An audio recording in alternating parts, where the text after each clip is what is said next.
Down tayo ng talagang Casio MT520. Medyo may issue na. Dalawa na po issue. Power. Ito yung power dito. Yan. Nag-lose na siya.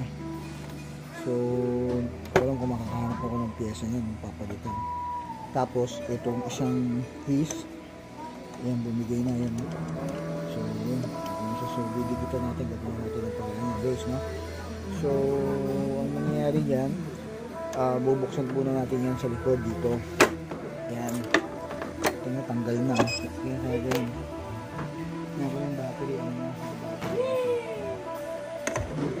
Ito yung battery ni... So, ang kagandahan sa mga old school na keyboard, pwede nyo siyang lagyan ng battery. So, ngayon, kaya nagamit ko pa siya kahit sira na yung kanyang power supply.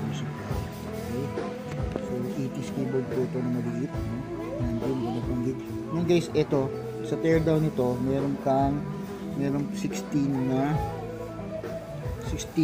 screws yan. Mula dito. 1, 2, 3, 4, 5, 6, 7, 8, 9, 10, etc. 16. Kasi dito kasama yun dito. 16.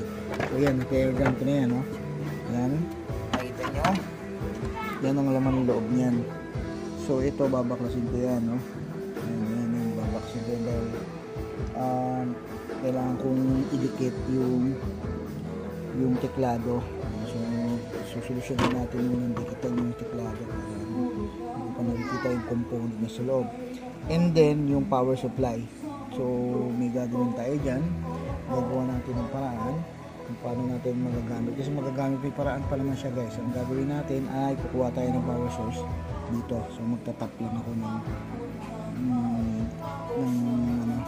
power source para magkaroon ako ng power input. Okay guys?